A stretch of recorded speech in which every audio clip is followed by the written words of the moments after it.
কি করে মনে নেই, তবে একদম ছোটোবেলায় সাবিনা আপ কাছাকাছি, সাবিনা আপ আমাদের বাড়ির কাছাকাছি থাকতেন, মালিবাগে কোথায় যেন। তো অনেক সময় এমন হতো যে কোনো রিহার্সালে যেতে হবে, আর তখন তো রেডিওতে খেলাঘরে সাবিনা আপাও ছিলেন, আমিও ছিলাম, তো রিহার্সাল খুব হতো তখনকার প্রোগ্রামগুলো। রিহার্সাল হয়ে হয়ে একবার হয়েছে মনে আছে আমকুরানি বাও লতিফ ভাইয়ের, সেখানে অনেক অনেক ছোটোবেলায় অনেক জাত ছেলে মেয়ে। তো এখান থেকেই আস্তে আস্তে আলাপ হয়েছে। তারপর সাবিনা আপার বাড়িতেও গেছি, ওখানে নীলা আপাকে দেখেছি, সাবিনা আপার মাকে দেখেছি ওখান থেকে। তারপরে গানে তো সাবিনা আপার অনেক গানে আমি কোয়ার করেছি, কোরাস করেছি সাবিনা আপার প্রচুর গানে। আমার শুরুটাই কিন্তু এইভাবে। আর সাবিনা আপার সঙ্গে প্রথম যেটা কোরাস গান ছিল আমার, একটা বিয়ের হলুদের গান, সুরকার ছিলেন ইউনুস আলী। ওই যে এত দিন ছিলি রে হলুদ বানিয়ার দোকানে, আজকে আসিলি রে হলুদ কোনার বরণে, এটা কোরাস। তারপরে সাবিনা আপা বলছে ও মুখে সরম সরম ভাব, ও মনে প্রেমাগুনের, তা মনে পড়েছে তোমার? নিশ্চয়ই মনে পড়ছে না, মনে করিয়ে দিলে মনে পড়বে। হ্যাঁ, সেটাই অনেক আগের কথা তো। আমার অবশ্য একটু বেশি বেশি মনে থাকে সব কিছু, সেটাই। এই যে নালে আমাদের মনে করিয়ে দিতেন কিভাবে আপনি এই যে গান করছেন, ওই যে তারকা খ্যাতি বললেন, কখনো মনেই হয়নি, খুব হাসাতেন। দূর থেকে দেখে কখনো মনে হয়েছে যে যে মানুষটাকে দেখছি আর যে মানুষটাকে শুনছি বিস্ময় কাজ করেছে খুব, যে কি করে একটা মানুষ এরকম এত মেধাবী হন, বা কি করে একটা মানুষ এইভাবে ঠিক পারফর্ম করেন? সাবিনা ইয়াসমিন মানে, সাবিনা ইয়াসমিনের ফেসটা মানে হলো পুরা বাংলাদেশের সংস্কৃতি।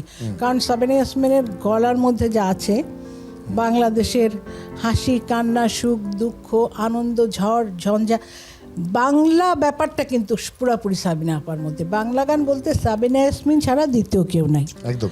তো যে কারণে ওনাকে ভয় পেতাম আমি সবসময়।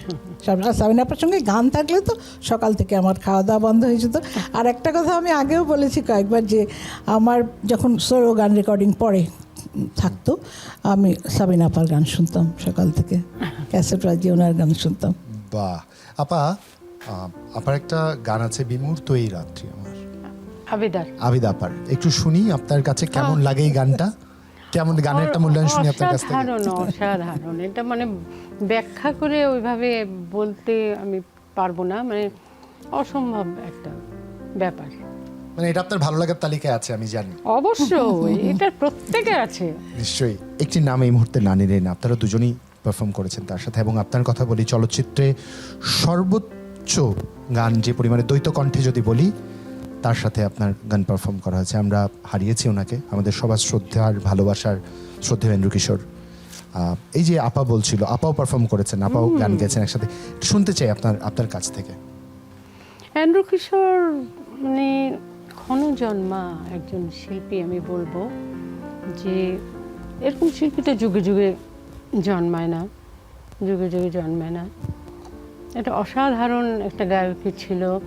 আর ফিল্মের গানের জন্য এত মানে ওর গলাটা এত মানে কি বলবো, জন্মেই ছিল মনে হয় ফিল্মের গানের জন্য। একদম একদম মানে কত যে গান গেয়েছি ওর সঙ্গে, তার কোনো শয়ে তো সুতরাং এন্ড্রু কিশোরকে মূল্যায়ন ঠিক আমি করতে পারবো না, এই জন্য যে ঠিক আমি বলে বোঝাতে পারবো না যে কত বড় শিল্পী ছিল। তো এন্ড্রু কিশোর এত তাড়াতাড়ি মানে চলে গেল, এটাই খুবই দুঃখজনক একটা মানে ব্যাপার। কোথাও মনে হয় কিনা যে পেশাগত জীবনের বাইরে তাকে ব্যক্তিগতভাবে দেখবার সুযোগ হয়েছে? একটু ব্যক্তি মানুষটার কথা আপনার কাছ থেকে শুনি, কেমন দেখেছেন আপনি এন্ড্রুদাকে? এন্ড্রুকে আমি ছোট ভাইয়ের মতনই সবসময় দেখে এসেছি, ও আমাকে বড় বোনের মতনই শ্রদ্ধা করে এসছে সবসময়। এন্ড্রু প্রতি ক্রিসমাসে কেক পাঠাতো, ফুল পাঠাতো, কার্ড পাঠাতো সবাইকে, আমাকে তো দিতই, সবাইকে দিত। এটা ওর কখনো মিস হতো না, কোনো দিনও না। 25শে ডিসেম্বর মানে আসলেই ও সবাইকে বাড়িতে গিয়ে গিয়ে এগুলো মানে দিয়ে আসতো আর কি। মানুষ হিসাবে একটা অসম্ভব ভালো একটা সাধারণ একটা মনের মানুষ ছিল, কোনো রকম অহংকার বোধ ছিল না,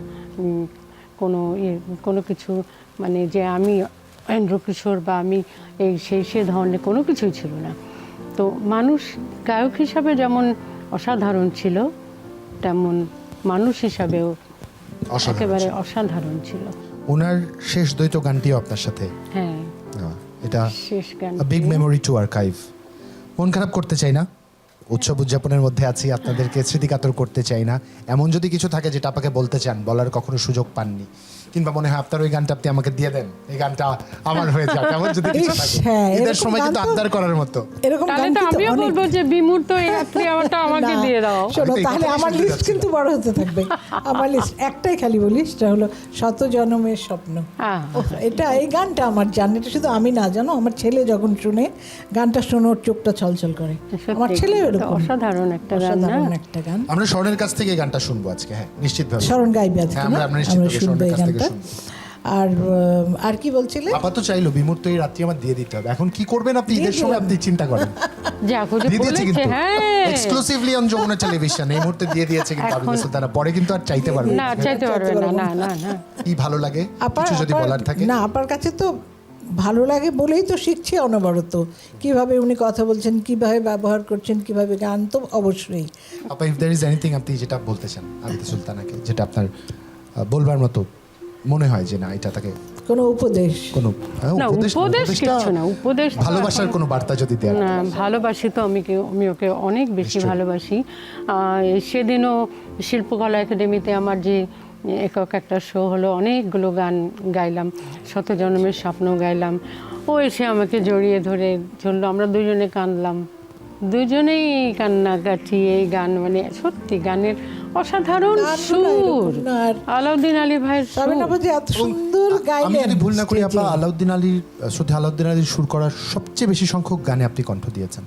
আমার তো তাই যদি আমি মনে ভুল না হয়, করি। আমার তাই মনে হয়। এবং এটাও আমার মনে হয় যে আলাউদ্দিন আলীর সুরের ম্যাক্সিমাম গানেই আমি জাতীয় চলচ্চিত্র পুরস্কারও পেয়েছি।